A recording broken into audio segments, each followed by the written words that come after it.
Et comment la Juventus, dans quel état d'esprit elle arrive à ce rendez-vous? Et comment ça se fait qu'on retrouve Chiellini dans l'équipe? Bonsoir à tous. La Juve est vraiment à fond. Nous sommes déterminés, nous sommes enthousiastes. Nous arrivons de deux matchs positifs qui ont redonné cet enthousiasme qu'on avait un peu perdu. Et donc demain soir, nous sommes prêts pour un grand match, contre une très bonne équipe. Et retrouver Giorgio, c'est important pour tout le monde chez Juve. Pour moi, pour Mister, pour la société, pour l'équipe. Giorgio, c'est le symbole de la Juventus, de charisme, de leadership. Pour moi, ça a toujours été un honneur, un plaisir. Et j'ai beaucoup appris de lui. Et ça sera encore comme ça pour longtemps. Et j'espère que nous pourrons continuer à gagner ensemble. Merci. Bonsoir, Lyon a toujours été une ville qui t'a donné de la chance. Tu disais que tu avais retrouvé de l'enthousiasme qui t'a manqué à un moment donné. Et ça peut être justement l'occasion de gagner en Champions League.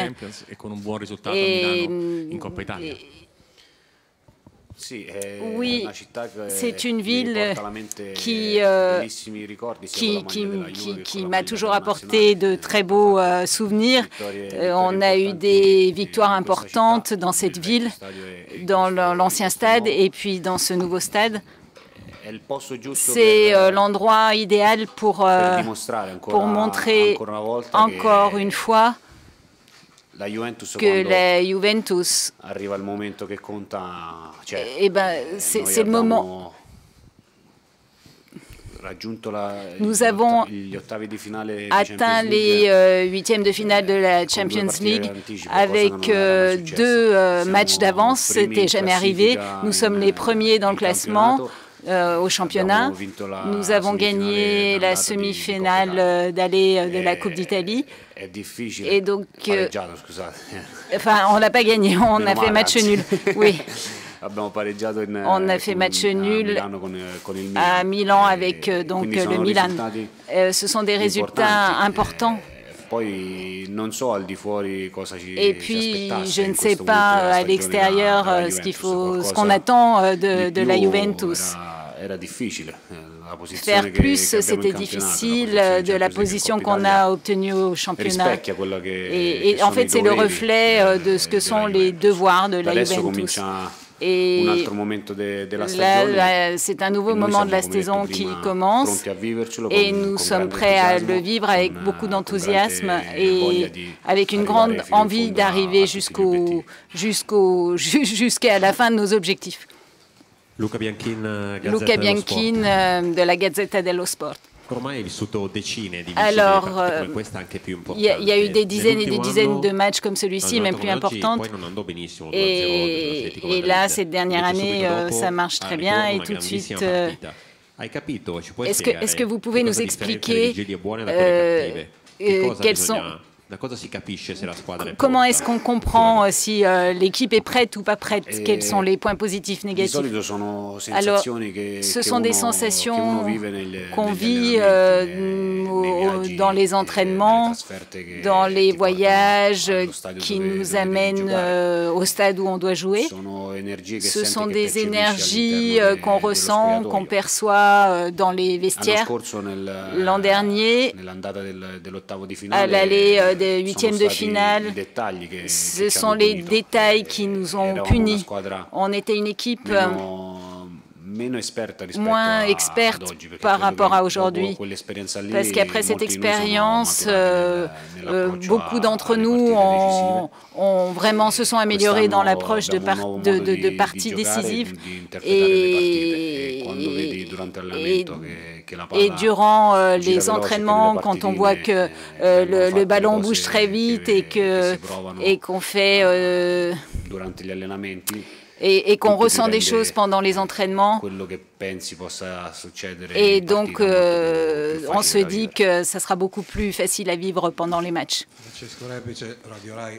Alors, Radio Rai. Ma question est semblable à la précédente, mais ça c'est vraiment une phase décisive pour vous. Mais ces phases décisives, vous les avez toutes vécues à la Juventus, sauf durant une année. Dans ta tête, dans ton expérience, est-ce que parfois tu t'es dit, cette année c'est vraiment la bonne année?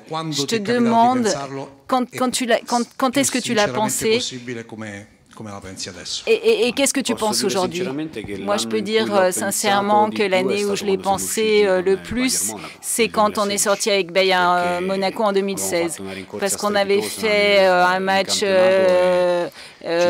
magnifique au championnat, on se sentait imbattable. Et avec le double avantage à Munich, ça a été le moment où vraiment je me suis ressenti invincible à ce point de la Champions League. Aujourd'hui, j'ai confiance, je suis positif, comme toute l'équipe. Il y a beaucoup d'enthousiasme. Nous sommes prêts pour ces finales, pour toutes les compétitions. Et même aujourd'hui, l'entraînement d'aujourd'hui me laisse de bons espoirs pour demain. Bonjour Léo, tu as parlé avant d'une nouvelle façon de jouer. Tu avais dit que Sarri vous demandait des nouveaux mouvements dans la défense. Et alors depuis 7 mois de ce procédé d'apprentissage, vous en êtes à quel point? Oui, c'est vrai que les demandes de Mister sont à l'opposé par rapport à ce que nous avions avant. Avant, on jouait de façon plus individuelle et maintenant, les mouvements, ce sont des mouvements d'équipe, ils sont coordonnés. Donc le processus d'apprentissage continue, on s'améliore toujours davantage dans la gestion du ballon et aussi dans la phase défensive. C'est évident que pour arriver à certains mécanismes, il faut faire beaucoup d'entraînement, il faut beaucoup de constance, il faut... Mais nous avons commencé cette route conscients des difficultés, mais également de toutes les bonnes choses que ça pouvait nous apporter. Et aujourd'hui, nous ne pouvons que continuer à nous améliorer. Ciao Leo, Francesco Pellino, Agenzia Area. Ti volevo chiedere come cambia il tuo ruolo anche come responsabilità in campo, in assenza e in presenza di Giorgio Chiellini? Cambia perché comunque con Giorgio, a parte la sintonia, alors j'ai la possibilité de prendre mes responsabilités, de guider les plus jeunes, d'être d'aide. Nous sommes deux qui aimons jouer au foot, mais également parler pendant le match, donner des indications à nos collaborateurs. Et quand on est à deux, c'est beaucoup plus facile. Maintenant, avec les autres, même pour une question de langue, parce que mon collègue apprend l'italien en ce moment et nous essayons de communiquer en anglais. Mais on essaye, on y est parvenu, comme je l'ai dit, mais le parcours est encore, comme je l'ai dit avant, est encore long et on peut encore beaucoup s'améliorer. Avec Giorgio, on pourra rapidement, on pourra vite les atteindre. Je te demande combien de responsabilités tu as pour pouvoir continuer à à remonter la barre à chaque fois. Je suis habitué à prendre mes responsabilités. Ça m'a jamais pesé et ça n'a jamais pesé à l'équipe. Le fait de pouvoir... nous sommes là pour arriver au meilleur et c'est un stimulus. Oui, merci. Alors, les questions pour Mister.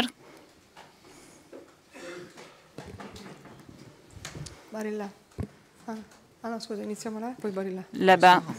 David Sandona de France Télévisions. Les supporters italiens sont toujours réputés pour être bruyants et de très bons supporters. Et le stade de Lyon se trouve sur 2 communes, Dessines et Mézieux. Et les maires des 2 communes ont demandé aux autorités françaises à ce que demain, les supporters italiens ne soient pas autorisés à venir assister au match à cause du coronavirus. Quelle est votre opinion là-dessus? Merci.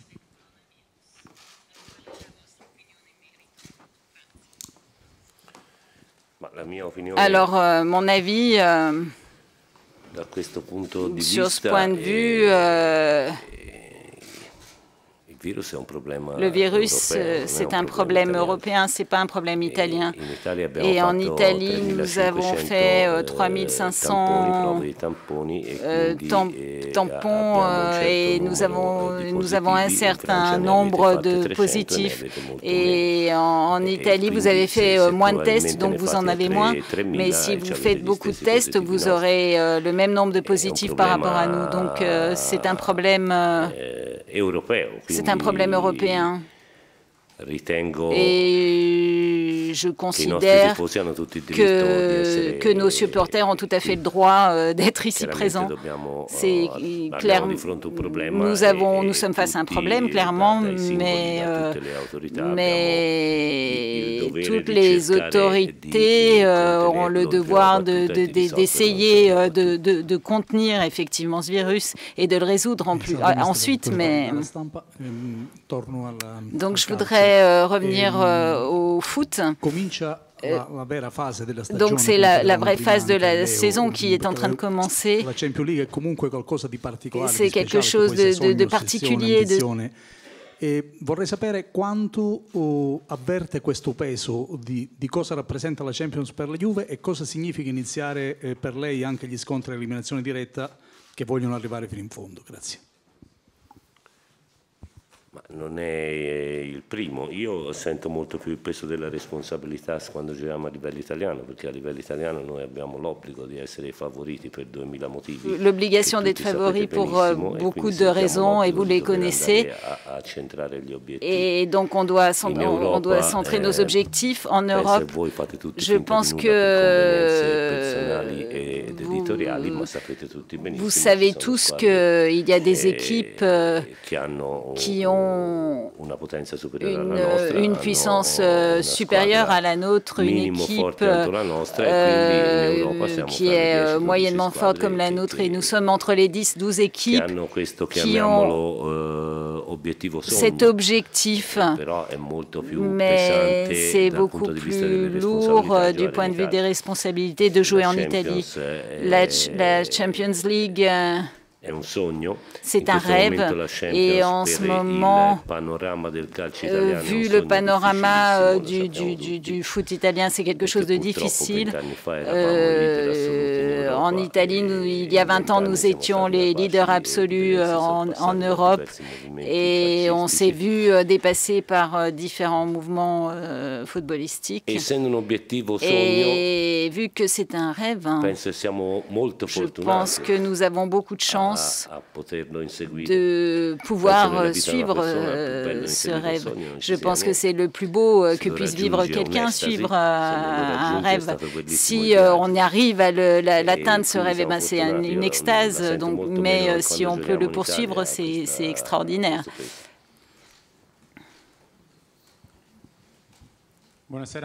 Bonsoir,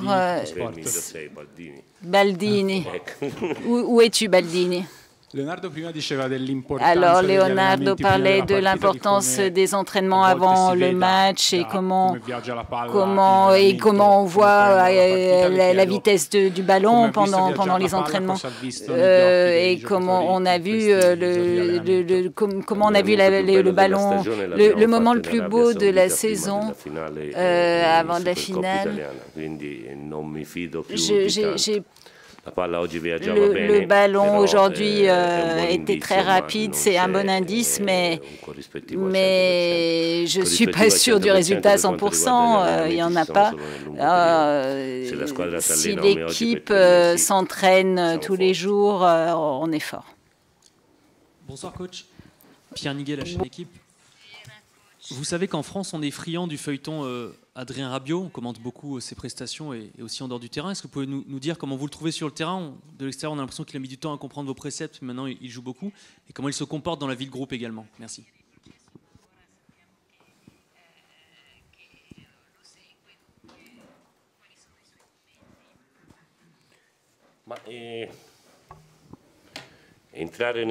Alors, rentrer dans le foot italien, c'est pas simple, parce que pour des raisons de mentalité, pour beaucoup de raisons. Platini a eu des difficultés pendant 3 mois, donc Adrien aussi a eu des difficultés, grande croissance durant cette dernière période. Il travaille avec continuité et l'évolution est très positive. Il nous laisse constamment la sensation de pouvoir faire toujours plus. Donc la sensation d'avoir un grand potentiel et vraiment il est en train de sortir ce potentiel et on a la sensation qu'il peut en faire encore plus, encore mieux. Nous sommes confiants parce que le parcours de croissance est très bien pour Rabiot. Bonsoir.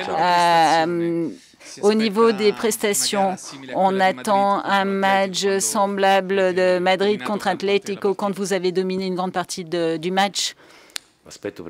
Alors, l'aspect des prestations, parce qu'à ces niveaux, sans prestation, on ne peut pas obtenir de résultats. Donc, nous devons jouer contre une équipe dangereuse. On peut pas se fier sur la discontinuité qu'a vécu l'autre équipe. C'est une équipe technique avec 2 ou 3 éléments de grande qualité technique et physique, avec des grandes accélérations. C'était inévitable que ça soit comme ça à ce stade de la Ligue, et donc on doit vraiment faire une prestation de très haut niveau, sinon on ne pourra pas obtenir de résultats.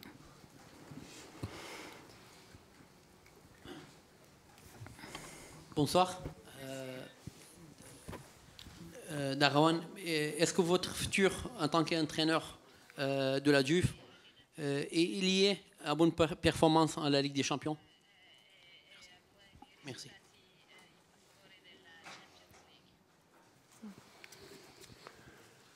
Je sais que le président hier a dit que le projet est triennal. Donc on verra, on a vu de tout dans le foot. Moi j'ai grande confiance dans mon président. En principe, il parle très franc.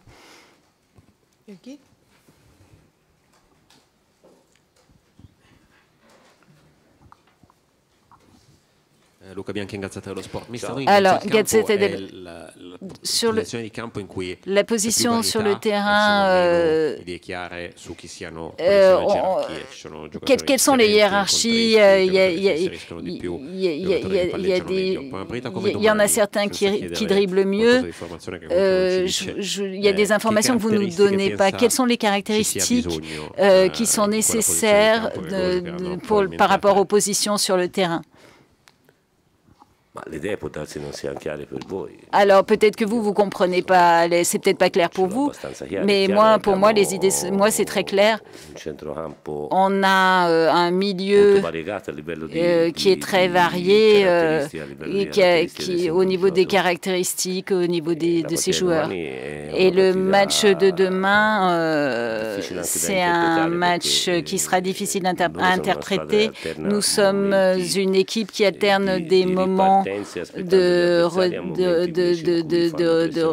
redépart par rapport aux adversaires, et donc ça ne sera pas facile à interpréter. Le match de demain, d'un point de vue tactique, et évidemment, il faudra avoir des bonnes jambes, ça donnera du dynamisme et des bonnes accélérations importantes. Bonsoir, François Tixier, l'agence France-Presse. François Tixier, l'agence France-Presse. Cristiano Ronaldo est un joueur très apprécié en France et ici il y a une grosse colonie portugaise. Quel est son état de forme actuellement et l'influence qu'il a sur les résultats actuels de l'équipe de la Juventus?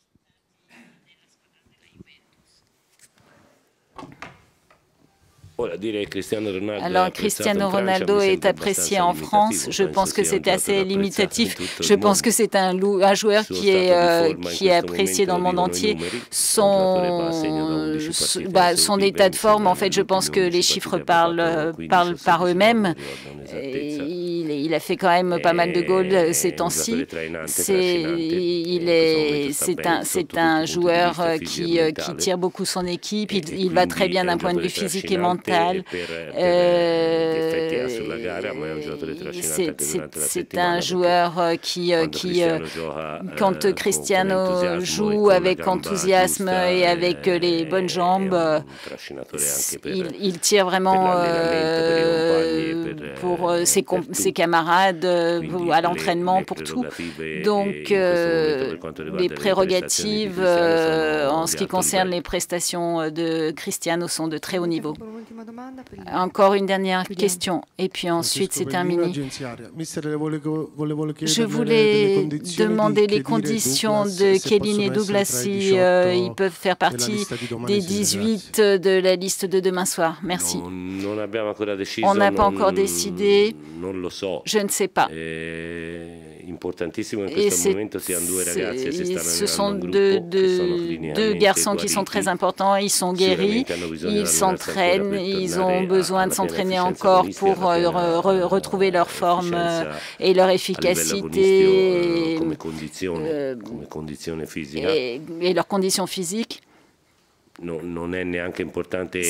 C'est pas important ce qu'on va décider demain. Ce qui est important, c'est que en ce moment, c'est une saison où on a des matchs très importants et nous savons que nous pouvons compter sur eux demain, mercredi, dimanche. Ça, c'est l'aspect qui est vraiment important en ce moment. Et hier, déjà, les voir s'entraîner, ça a été un grand plaisir. Merci à tous, bonsoir.